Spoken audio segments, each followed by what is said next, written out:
Hi, welcome to the Forecasting for Success podcast. I'm your host, Dr. Brie. I'm a doctor of psychology, financial educator, astrologer, and founder of Forecasting for Success, a community of people improving their financial literacy to achieve financial independence.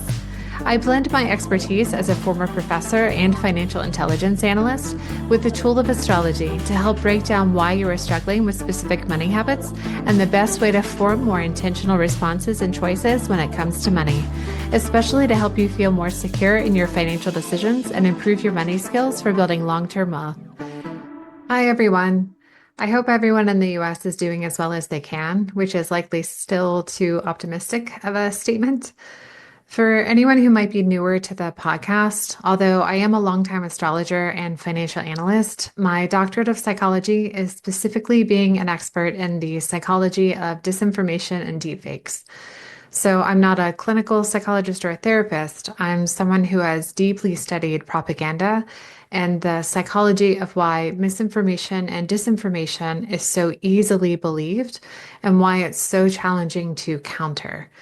So between that expertise and my expertise as an astrologer and someone who was taught and studied the US having its Pluto return, I had an opportunity in 2017 to move to Europe and I took it. My financial literacy and having money is what helped make that possible. There are so many atrocities in the US's history that need to be confronted, and there's still so much cultural work to be done that regardless of anyone's expertise, there are some things that just need to happen, and the US evolving needs to happen, which is what a country's Pluto return is about. It didn't need to happen with the Trump regime. It could have been a different type of Pluto return with other politics, but of course it's too late for that. And you may want to turn down your volume if you have littles around because fuck ICE. Okay, you can turn the volume back up. For my own health and well-being, moving to Europe was important for my own life, and I do still vote in every US election, even from overseas. I've only missed voting one time in the past 9 years, and that's when I had an accident and was in the hospital.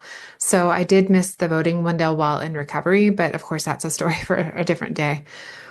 I'm the type of person who needs to help. I have a deep need to help other people, and voting democratically, while helpful, just didn't feel like enough.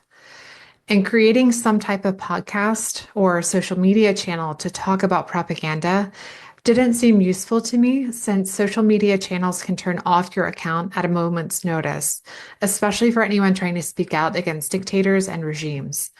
So me creating my business and this podcast to talk about the intersection of astrology and personal finance felt meaningful because I'd be able to talk about things that I already know and am passionate about while helping other people at the same time. Studying astrology and becoming financially independent are two things that have made an incredible difference in my life, and it's something doable for you as well.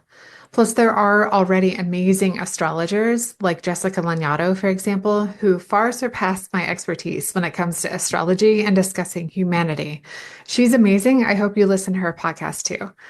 Since taking action is so important to me, I felt like a traditional astrology channel would not be helping others enough. And so that's why I share a blend of astrology transits and specific literal actions that you can take in order to have better agency in your life, because you having financial security buys you freedom. I've said it before on this podcast that I'm not pro-capitalist. So I don't want anyone to misunderstand and think that I'm happy with the systems in place, because I'm not.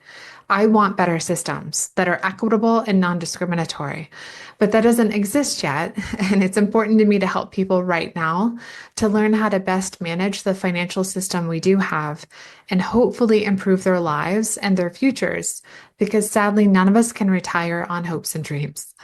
I hope in the decades to come that we do see new systems created, but people also need help right now to manage their lives day to day. Thank you to my European listeners as well for being here. The basics of taking care of ourselves financially applies to all of us, regardless of country. So I do appreciate you listening and being here, and hope my European guests and the advice you receive is helping make a positive difference in your lives as well. And regardless of where you are right now in the world, it's important to maintain your resilience and build a safe community. So do what you can to keep your sense of humor and find other safe people that will have your back if you ever need help with something big or small. Okay, let's go over now the current Venus transits, and then we'll dive into what many people are afraid to ask when it comes to starting to invest. Venus is currently halfway through the sign of Aquarius and remains conjunct both the Sun and Mercury. The next 2 weeks remain an important time for making sure your money and your values are on the same page. So, making sure your intentions and actions align when it comes to what you want your money to be doing or accomplishing for you. Remember that this weekend on Sunday is the full moon in Leo. So on Sunday, it's important for you to have a money date with yourself to go over any debts you might have and make sure your money is organized in a way to help you pay off those debts. Full moons are when we want to release energy that no longer serves us or to complete something. And any debt is something we definitely want to get rid of as soon as it's feasible. And taking care of yourself financially is an important form of self-care, which is what the sign of Leo is all about. Now, this episode is for anyone who has been quietly curious about investing and maybe just as quietly scared of it. If you've ever felt like everyone else somehow got a handbook on investing that you missed, if you've wondered whether you're too late, too behind, too inexperienced, or just too bad with money to even get started, this episode is definitely for you. And if you've been nodding along to investing conversations while internally thinking, I don't actually know what that means, you are very much not alone. Most people are afraid to ask honest questions about investing because money has a way of triggering shame, comparison, and the fear of looking ignorant. But here's the truth I want to establish right up front. Investing confusion is not a personal failure. It's a predictable outcome of how investing is taught, who it's taught to, and who it quietly excludes. So today we're going to slow this down. We're going to demystify what investing actually is, why it feels so intimidating, and how beginners can start without panic, pressure, or pretending to be someone they're not. No hype and no jargon, just grounded, practical clarity. One of the biggest misconceptions about investing is that fear shows up because something is inherently risky or dangerous. In reality, fear shows up because investing combines uncertainty, delayed rewards, and social comparison, three things the human brain is naturally wired to struggle with. Psychology tells us that humans are loss averse.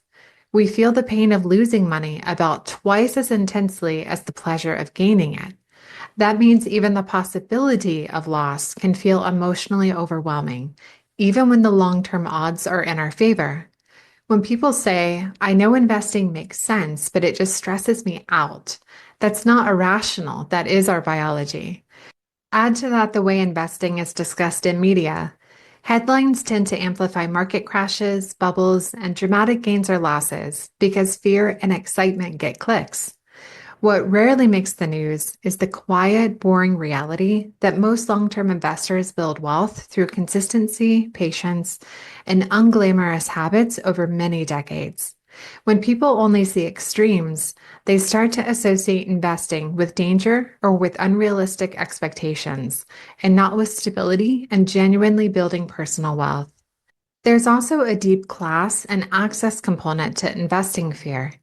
Many people grew up in families where investing simply wasn't discussed, not because anyone was irresponsible per se with money, but because they didn't have access, extra money, or trustworthy information. When investing feels like it belongs to other people, fear often disguises itself as disinterest or avoidance. And finally, investing asks us to trust a future version of ourselves. That can be especially hard if you've ever experienced financial instability, debt stress, or moments where money felt unsafe. Fear isn't evidence that you shouldn't invest. It's often evidence that money has mattered deeply to your survival. Let's talk directly about questions people whisper to themselves but rarely ask openly. The first being, am I too late to start investing? This fear comes up constantly, and the honest answer is that the earlier is better. But late is not useless. Compounding interest works over time, yes, but investing is not an all or nothing equation.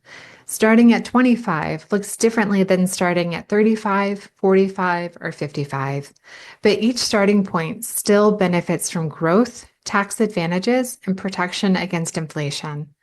What often matters more than when you start is whether you start. The biggest risk isn't being late, it's staying frozen. Remember that the one thing no one can buy is time. The critical takeaway here is the importance of getting started, regardless of your current age. Another unspoken question is, what if I lose everything? This fear tends to assume that investing means putting all your money into one risky bet or stock, and that's not how responsible investing works. Diversification exists specifically to reduce the risk of loss. Long-term investing spreads risk across many companies, industries, and sometimes countries. The fear of total loss usually comes from conflating investing with gambling or speculation, which are two very different activities. Then there's the question of, what if I don't know enough? This is one of the most common barriers to entry. Many beginners believe they need to understand everything before they begin investing. In reality, most successful investors build knowledge as they go. You do not need to master finance to start investing. You need systems that protect you from your own uncertainty while you learn along the way. And finally, there's one quiet comparison question.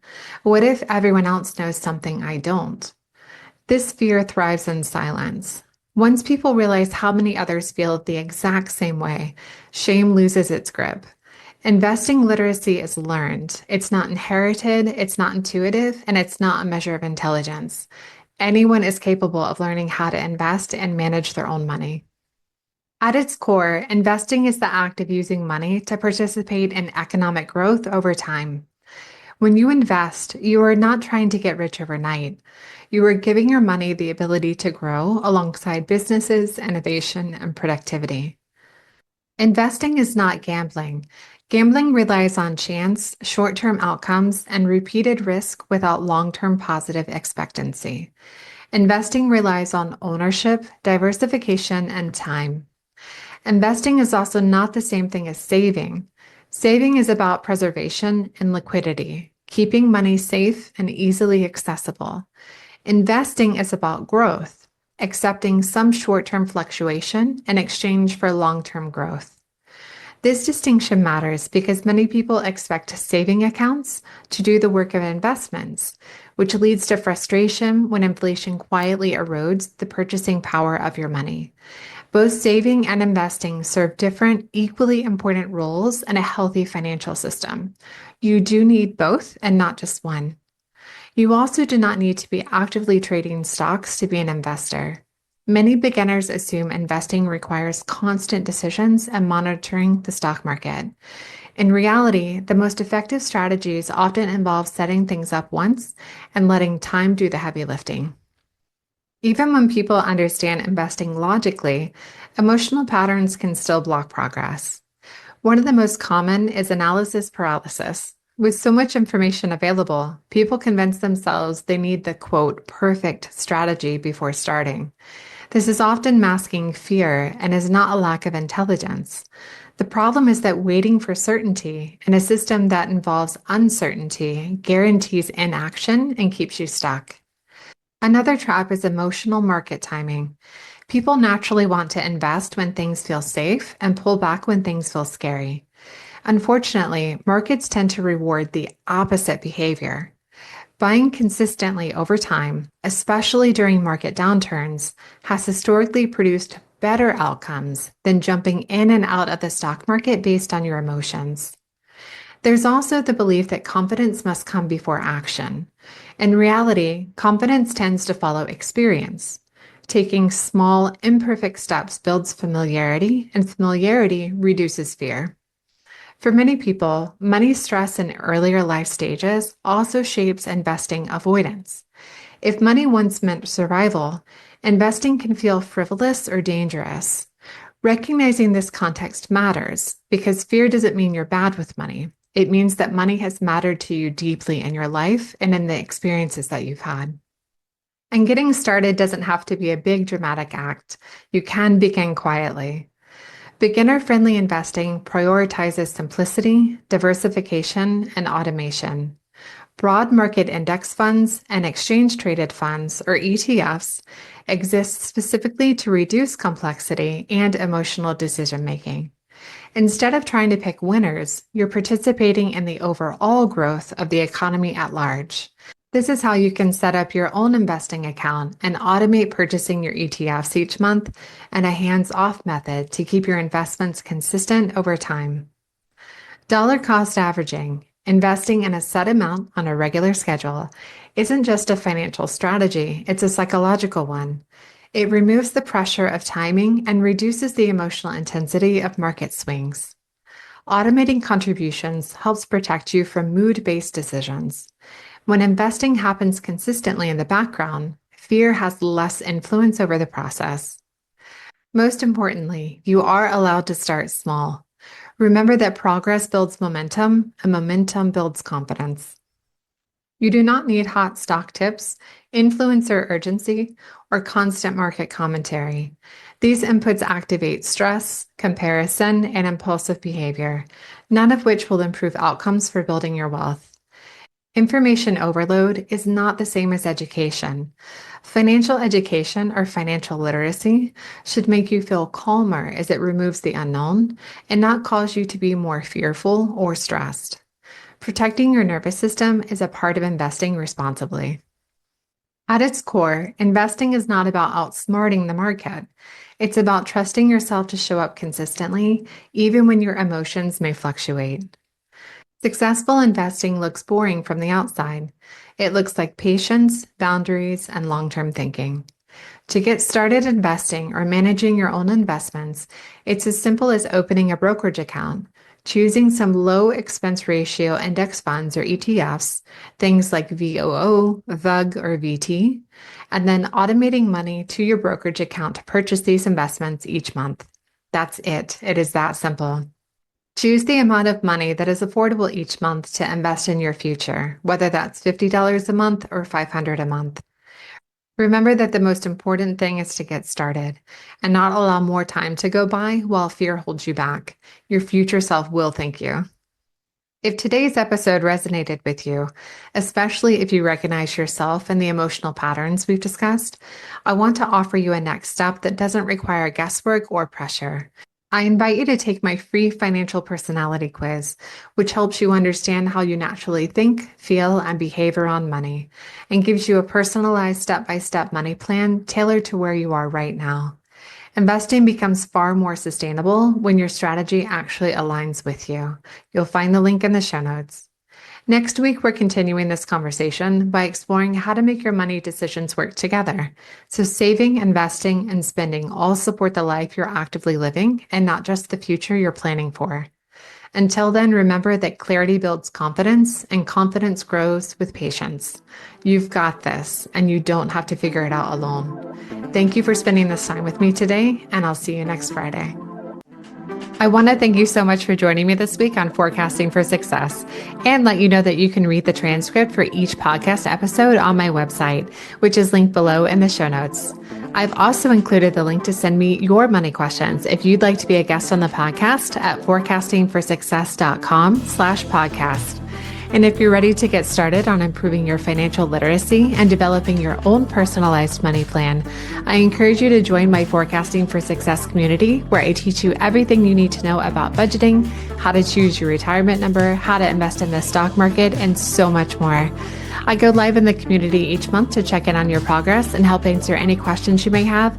And it's a supportive community where you can also check in with other members and learn from their experiences as well. I hope you take good care of yourself, and I'll talk to you next week.